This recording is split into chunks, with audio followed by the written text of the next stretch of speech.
El tema que nos tocó impartir es diabetes mellitus tipo 2. ¿Qué es la diabetes mellitus? La diabetes mellitus es un síndrome de alteración metabólica con hiperglucemia inapropiada, que produce una deficiencia absoluta o relativa de insulina. También es posible que exista un defecto en la acción de la insulina, a la cual a ese se le denomina resistencia a la insulina. ¿Qué es la diabetes mellitus tipo 2?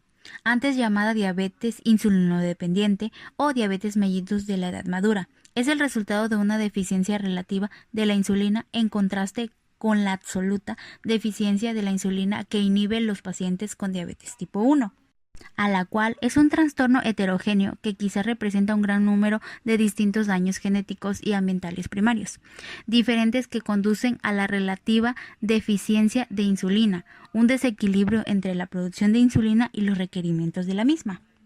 En la etiología, la secreción de la insulina es inadecuada porque los pacientes desarrollan una resistencia a la insulina.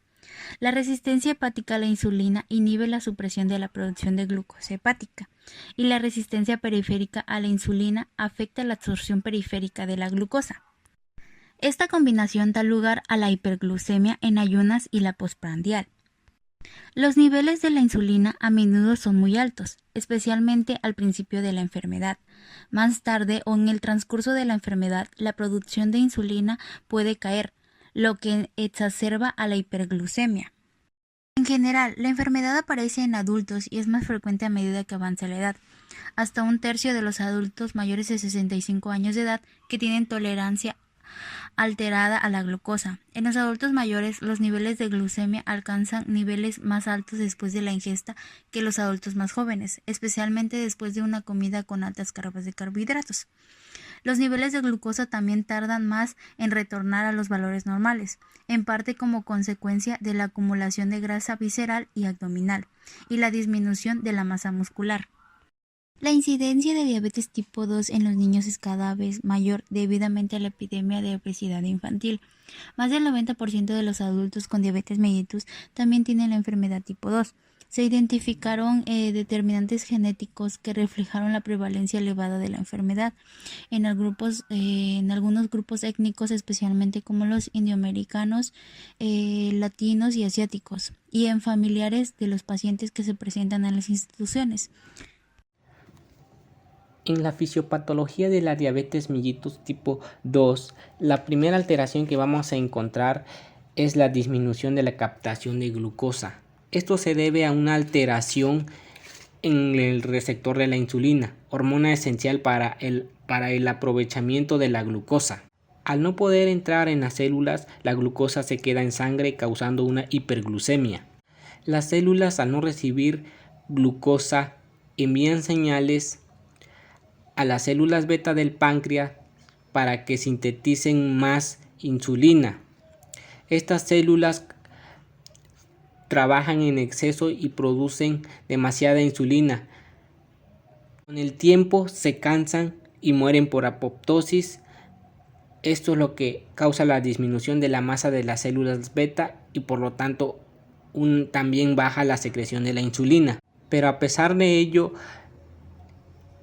la glucosa sigue sin llegar a las células del cuerpo, por lo tanto activa un tercer mecanismo, que es la síntesis de glucosa por el hígado a través de dos mecanismos conocidos como glucogenólisis y neoglucogenosis. Otra alteración que vamos a encontrar en la diabetes es un exceso de lípidos. Este exceso de lípidos provoca en el cuerpo de un diabético diferentes cosas. Entre ellas vamos a encontrar cuatro. El primero de ellos es que aumenta la glucosa a través de que se usa como sustrato para formar la glucosa. El segundo es que disminuye la sensibilidad de los receptores de la insulina. El tercero, disminuye la síntesis de glucógeno, que es la forma en cómo se almacena la glucosa en el organismo. El cuarto es que obstaculiza la secreción de insulina por las células beta del páncreas. Otro mecanismo por el que se aumenta la glucosa en sangre es la disminución del efecto de las incretinas. Las incretinas son unas células que tienen funciones específicas en el cuerpo, como la estimulación de la síntesis de la insulina, también contribuyen con la saciedad y tienen una función esencial que es frenar la secreción de glucagón, que esta hormona es sintetizada por células beta y tiene la función de aumentar la formación de glucosa por el hígado. También vamos a tener un aumento de la secreción del glucagón por las células alfa. Esto se debe que en una persona diabética la población de células B alfa aumenta, por lo tanto aumenta la secreción del glucagón. El riñón también participa en el metabolismo de la glucosa por 3 mecanismos. El primero es que hace uso de la glucosa, por lo tanto la disminuye. El segundo es que la corteza del riñón produce el 25% de la glucosa extradigestiva, pero en una persona diabética esta producción de glucosa aumenta hasta un 70%. Y la tercera y última es que cambia la reabsorción de glucosa. Aumenta la reabsorción de glucosa, pero no puede reabsorber todo, por lo tanto se excreta a través de la orina. Y el último de los mecanismos es una disfunción de los neurotransmisores en el hipotálamo que no responden ante el estímulo de la glucosa. Así que hay una disfunción del hipotálamo que puede ser responsable del apetito excesivo y esto causar obesidad. A continuación, mencionaremos el cuadro clínico de la diabetes mellitus tipo 2. La diabetes tipo 2 suele desarrollarse con mayor lentitud y muchas veces existir durante años sin que se detecte. Por eso se puede llegar a considerar asintomático, ya que cabe resaltar que su presencia puede identificarse durante una valoración médica de rutina o cuando el individuo busca atención médica por otras razones. Dentro de las manifestaciones más frecuentes encontramos la poliuria, micción excesiva, polidipsia, sed excesiva y polifagia, apetito excesivo, así como fatiga y dentro del cuadro clínico de la diabetes mellitus tipo 2 encontramos manifestaciones más avanzadas que incluyen infecciones frecuentes como lo son infecciones cutáneas o de vejiga. Las infecciones cutáneas crónicas son comunes, con frecuencia el prurito generalizado y las señales de candidiasis vaginal son los síntomas iniciales de las mujeres que padecen diabetes tipo 2. Los varones quizás informen de una erupción plurítica en el prepucio. Encontramos también manifestaciones como heridas que no sanan, visión borrosa y parestesias en pies o manos.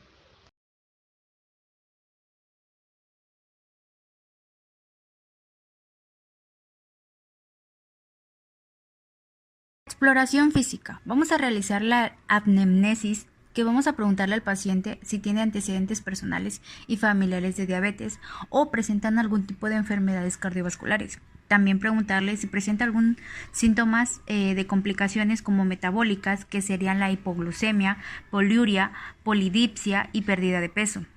También vamos a preguntarle si tiene neuropatías, que son calambres, parestesia, alteración del ritmo intestinal e impotencia.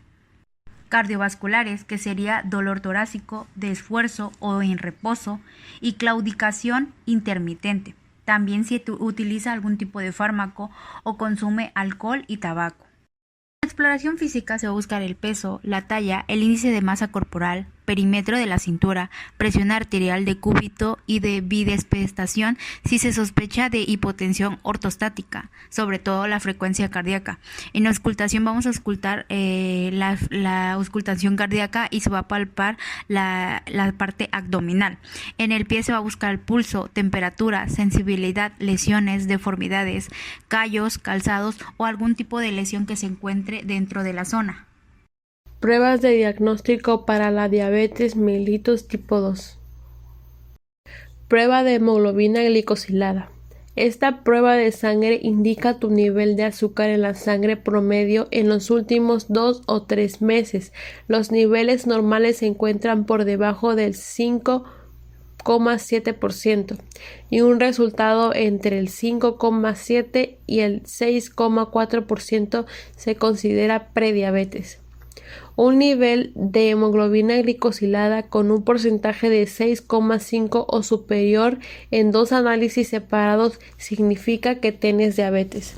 Si la prueba de hemoglobina glicosilada no está disponible o si tienes ciertos trastornos tales como una forma no común de hemoglobina que interfiere con la prueba de hemoglobina glicosilada, es posible que tu médico use las siguientes pruebas para diagnosticar diabetes. Examen aleatorio de azúcar en la sangre. Los niveles de azúcar en la sangre se expresan en miligramos por decilitro o milimoles por litro. Sin importar cuándo hayas comido por última vez, una muestra de sangre que indique que tu nivel de azúcar es de 200 miligramos por litro o superior indica probabilidad de diabetes, especialmente si tienes signos y síntomas de diabetes como orinar frecuentemente y sed externa. Examen de azúcar en la sangre en ayunas. Se toma una muestra de sangre después de una noche de ayuno. Una lectura de menos de 100 miligramos por decilitro es normal. Un nivel entre 100 miligramos por decilitro y 125 miligramos por decilitro se considera prediabetes. Si tu nivel de azúcar en sangre en ayunas es de 126 miligramos por decilitro o superior en 2 análisis distintos, tienes diabetes. El tratamiento no farmacológico sería el cambio del estilo de vida, tratamiento nutricional y actividad física, mientras que el farmacológico sería los hipogluceminantes e insulina. Cambios en el estilo de vida, que sería la modificación de la conducta alimentaria, la pérdida de peso, disminución del consumo de tabaco, demostraciones de actividad física, ya sea con concursos de baile, caminatas, correr. También sería el autocuidado de los pies, piel, boca, el automonitoreo de la glucosa en casa con toma de decisiones en base a resultados, adecuación de alimentación o dosis de insulina. Tratamiento nutricional. En los pacientes con diabetes tipo 2, limita la ingesta de carbohidratos y sustituir algunas de las calorías con grasas monoinsaturadas como aceite de oliva, aceite de canola que es colza o los aceites que contienen nueces diversas y aguacates que pueden reducir los triglicéridos y aumentar el colesterol bueno. Además, en aquellos pacientes con diabetes tipo 2 y obesidad, la reducción de peso mediante la restricción de calorías es una meta importante en la dieta. Las fibras saludables como las gomas y las pectinas que se encuentran en los frijoles, avena, piel de manzana, en la cual esto puede demorar la absorción de la glucosa y así puede disminuir la hiperglucemia postprandial. Índice glucémico. Comer alimentos con bajo índice glucémico dará como un resultado menor concentración de glucosa después de las comidas. Los alimentos con bajo índice glucémico tienen valores de 55 o menos e incluyen muchas frutas, manzana, naranja y verduras, panes integrales, pastas, leguminosas, leche y yogur. Los alimentos con alto índice glucémico tienen valores de 70 o mayores e incluso papas al horno, pan blanco y la mayoría de las variedades de arroz. De hecho, la American Diabetes Association sí recomienda alimentos como avena, cereales y frijoles con un contenido relativamente elevado de fibra soluble o como componentes habituales en la dieta de un paciente diabético. La fructosa representa una sustancia azucarada natural, que es un endulcorante altamente eficaz, induce solamente un ligero aumento en las concentraciones de glucosa plasmática y no requiere de insulina para su aprovechamiento. Los ácidos grasos omega 3 en altas dosis reduce los triglicéridos plasmáticos y el colesterol. También puede reducir las agregaciones plaquetarias. Esta dieta rica en frutas y verduras también proporciona una alta ingesta en antioxidantes naturales. La actividad física. Si al tratamiento se le suma la realización de actividad física regular, se obtendrá como resultado la mejoría en los niveles de glucemia y el descenso de la hemoglobina glucosilada. El ejercicio físico regular ofrece una intervención terapéutica eficaz para mejorar la acción de la insulina en el músculo esquelético en el individuo insulinoresistente. El ejercicio físico reduce perceptiblemente el riesgo de desarrollar resistencia a la insulina, mejora la tolerancia de la glucosa y a la acción de la insulina en individuos predispuestos a desarrollar diabetes tipo 2. En el tratamiento farmacológico de la diabetes mellitus tipo 2 podemos hacer uso de los diferentes grupos de los fármacos, como las sulfonilureas, que tienen como principal mecanismo de acción el incremento de la secreción pancreática de la insulina. Está indicado en pacientes con diabetes mellitus tipo 2 sin sobrepeso. No se recomienda en personas embarazadas con insuficiencia renal o hepática, ya que este es su principal medio de eliminación, ni en personas con diabetes mellitus tipo 1. Las biguanidas, que tienen el mecanismo de acción de la disminución de producción hepática de la glucosa, ya que este es uno de los mecanismos fisiopatológicos de la diabetes tipo 2. Está indicado en personas con diabetes mellitus tipo 2 y con sobrepeso. No se recomienda su uso en embarazadas, insuficiencia renal, hepática o cardíaca, acidemia, infecciones graves. Las glinitidinas tienen como mecanismo de acción el incremento de la secreción pancreática de insulina. Se recomienda su uso en hiperglucemia postprandial. No se recomienda en embarazadas ni en insuficiencia cardíaca, tampoco en diabetes mellitus tipo 1. El siguiente grupo de fármacos tiene como mecanismo de acción incrementar la captación de glucosa en el músculo estriado, ya que en la fisiopatología este es uno de los mecanismos por el que aumenta la glucosa en sangre. Está indicado en personas con diabetes mellitus tipo 2 con falla a sulfonilureas y biguanidas. No se indican en embarazadas, personas con retención hídrica, insuficiencia hepática, insuficiencia cardíaca ni anemia. Los inhibidores de la alfa-glucosidasa intestinal tienen como mecanismo de acción la disminución de la producción intestinal de glucosa. Está indicado en personas con diabetes mellitus con falla a las sulfonilureas y biguanidas, hiperglucemia postprandial. No se recomienda en personas con absorción intestinal deficiente como enfermedad inflamatoria intestinal, insuficiencia hepática. Las incretinas y análogos de la mielina tienen como mecanismo de acción el incremento de la secreción de insulina, disminución de producción hepática de la glucosa, retardan el vaciamiento gástrico. Está indicado en personas que no responden a las biguanidas con hiperglucemia postprandial por otras enfermedades. No se recomienda en personas embarazadas en insuficiencia renal o hepática, ni diabetes mellitus tipo 1.